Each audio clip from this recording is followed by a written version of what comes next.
Hello viewers, how are you? As you know that I am Dr. Jetling Ellosa, running a YouTube channel called Law Speeches, and today we are going to discuss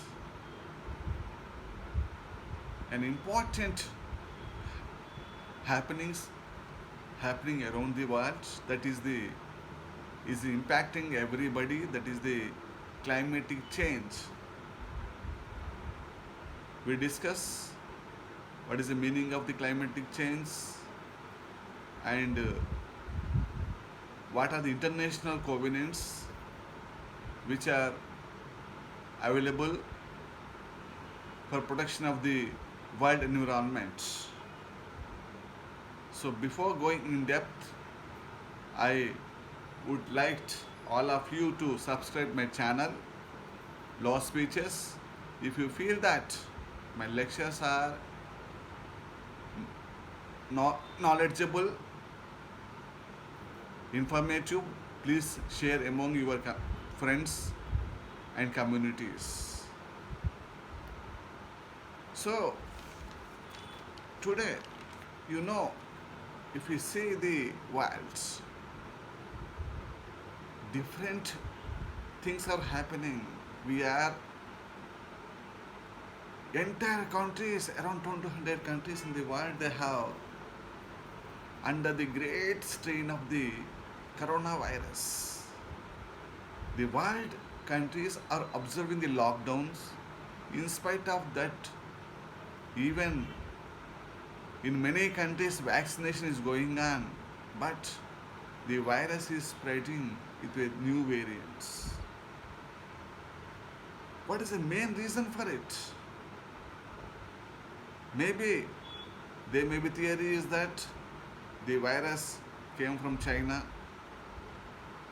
and it is a Wuhan lab conspiracy. But basically, these viruses, maybe a coronavirus, Ebola virus, a SARS virus, whatever it may be, these all are result of the degradation of the environment. The human beings themselves are responsible for it.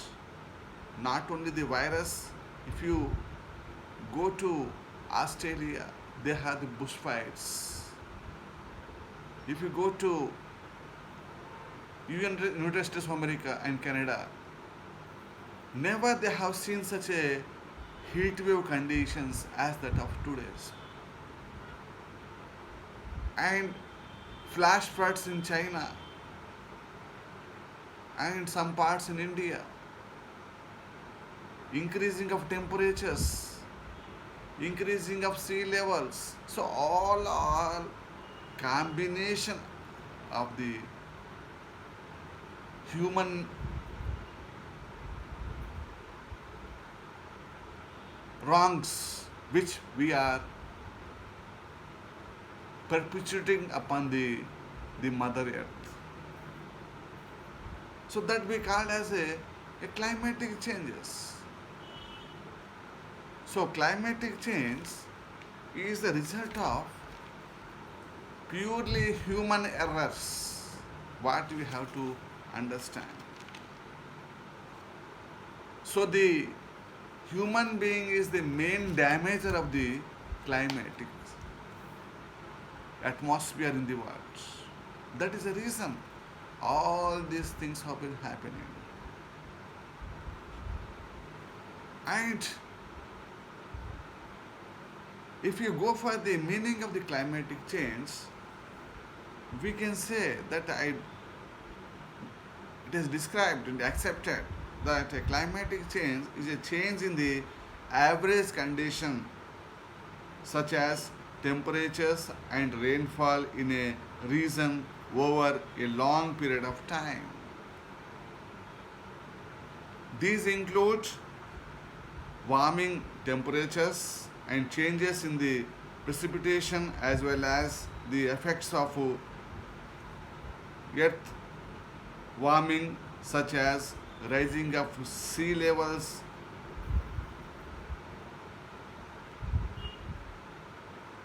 and christening of mountains and glaciers. So if you go in depth of this, so climatic change is basically warming of temperatures,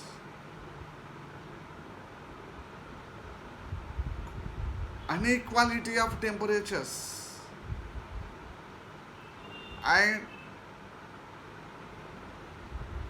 shortage of rains, excessive rainfalls in a over a period of time. So it is nothing but a global warming, because global warming is an aspect which is, as I told you, it is a man-made aspect. So climatic changes also induced by the man. Then if you see the main causes of the climatic change, one is primarily the burning of fossils fuels such as oil and coal, which emits greenhouse gases into the atmosphere. This is the main and primary aspect. So burning of fossil fuels is a primary aspect for this climatic change. Then emission of carbon dioxides, emission of industrial gases, emission of carbon monoxides. So all those have been happening in every where in the world, which is more in the developed countries, or we can say lesser extent in the developing countries. But impact we can felt upon across the globe, irrespective of the developed or developing countries. So the other causes are that even agriculture also been contributing for this sort of a danger. And deforestation across the globe is another contributory factor, and also proliferation of the greenhouse gases is another important aspect, a reason for this climatic change. If we observe the data from 1906 to 2005, the global temperatures have risen by 0.74 percentage to, in 2015 it has warmed up to 1 degree Celsius. So ultimately we can say that humanity is responsible for the global warming. So that has been stated and agreed by the Intergovernmental Panel on Climatic Change, which is one of the United Nations Environmental Program climatic body, which is openly stated that human beings are responsible for this sort of catastrophe. Then if we go for seeing the international efforts with regard to climatic change is concerned, the efforts have been started in 1972 itself, because at that time, the first time in the world history, under the aegis of the United Nations Organization, International Convention on Environment was took place in Stockholm in Sweden. So that is also be called as a Stockholm Conference. So where the first time the world has awakened that there may be impending danger is coming to us. So it is a high time to rise and safeguard the earth. So with that view, so international fora had made attention towards the protection of the environment, and that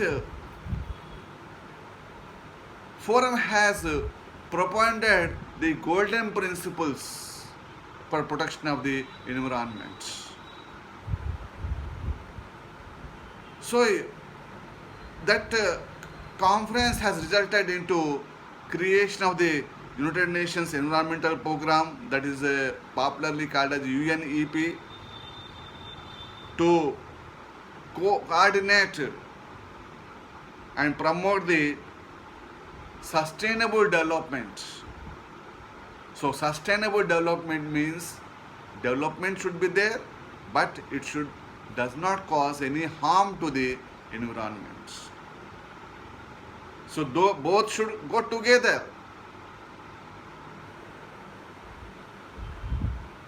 Because without development we cannot sustain. So sustainable development concept has been enunciated, and that concept stresses upon that there should be development without causing damage or degradation of the environment.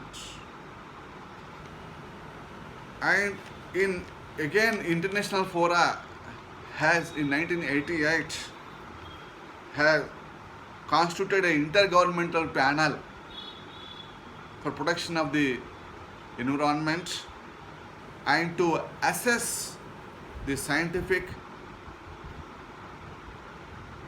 and also imports response mechanism with regard to climatic change. And again the efforts have continued.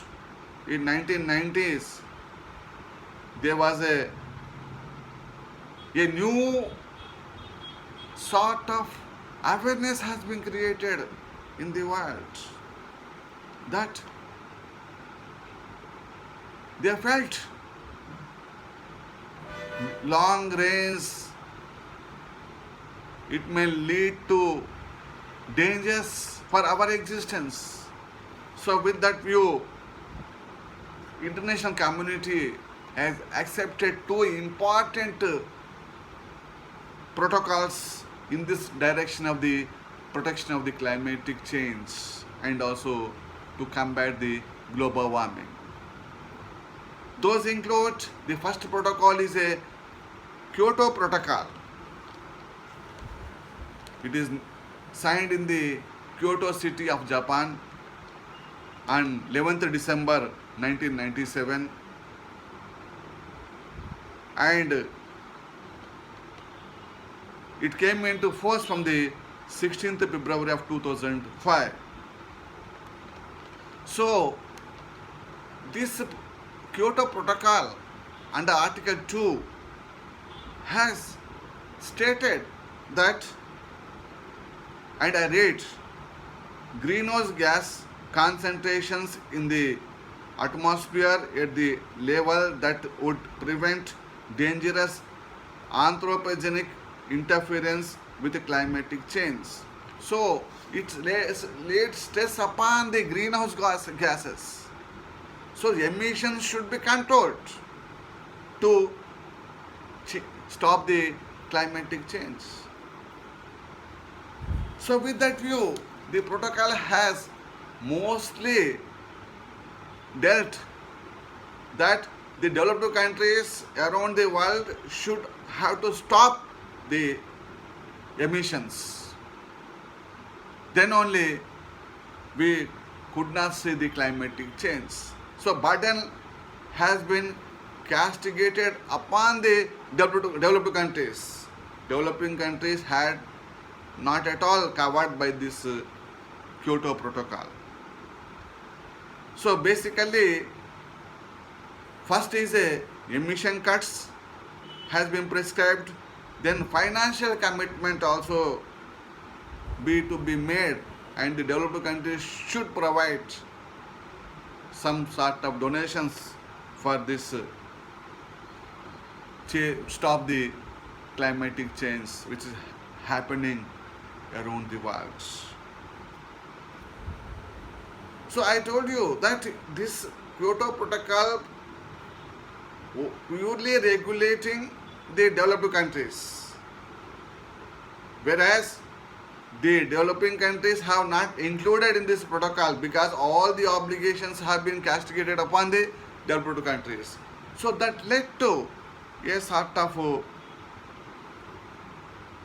unhappiness in some developed countries, like the major country is the United States of America. So, though it has signed this protocol on 12th November 1996, but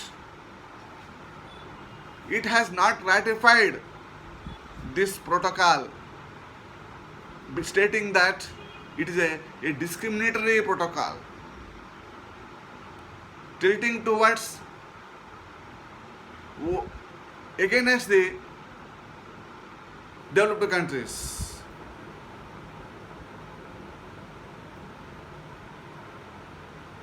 When the George W. Bush was president of the United States of America, he vehemently opposed this protocol and he came out from this Kyoto Protocol. Again, in 2011, Canada, Japan and Russia also opposed this protocol, and they openly declared that they are not going to adhere to this protocol. And 2011 itself, the Canada came out from the protocol as withdrawn from this protocol. So things are moving in this way. Again, the international efforts have not stopped. UN Environmental Agency program had deliberated and convinced the majority of the countries in the world, and in 2000 another conference was concluded in 2015 that be called as a Paris Agreement. Another landmark agreement accord was signed, and which was negotiated by 196 countries around the world, and it is open for signatures from the 22nd of April of 2016, because on that day it is Earth Day. The day is marked as Earth Day. From that day onwards, it has been open for signatures. Again, it came into force from the 4th of November 2016. So as of now, 191 countries are signed this document, and the main goal of this Paris Agreement to see that world countries should see that their temperature should not be raised to a level of 2 degrees Celsius or 3.6 Fahrenheit. above the pre-industrial level. And we have to stop the emissions to the environment to reduce the emissions, and also the by second half of the 21st century we have to make all these arrangements. Again, by this Paris Accord, not only developing countries but also developed countries all been given the targets. So earlier Kyoto Protocol only targets were provided to developed countries, but now that kind of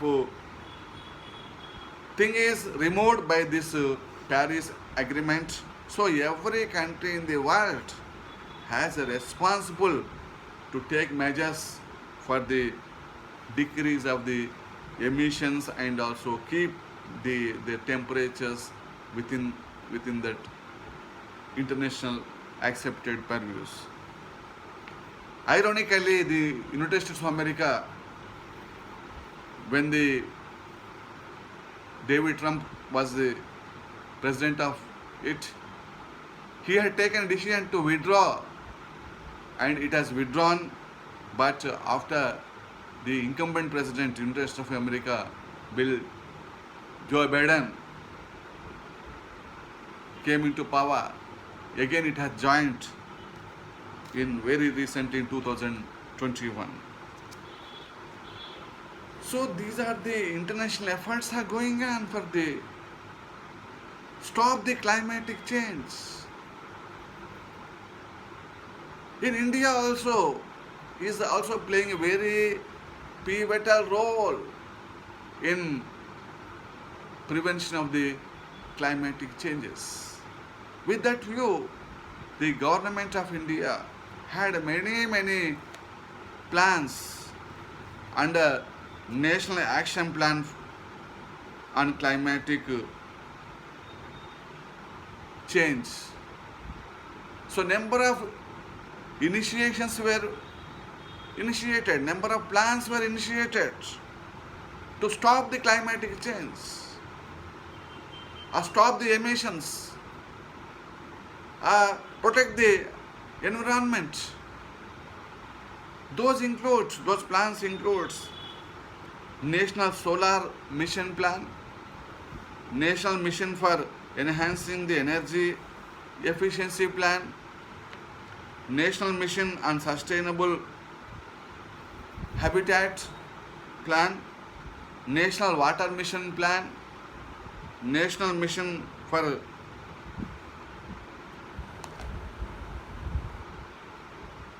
Green India Plan, National Mission for Sustainable Agriculture Plan. So many plans were initiated by the government of India as per the which it had obliged as per the Paris Agreement. If so, deductions have been considerably reduced because the main purpose of all these plans is to see that there should not be over emissions of the gases. There should not be any global warming conditions will prevail. So because of this number of plans have been initiated in India, and because of this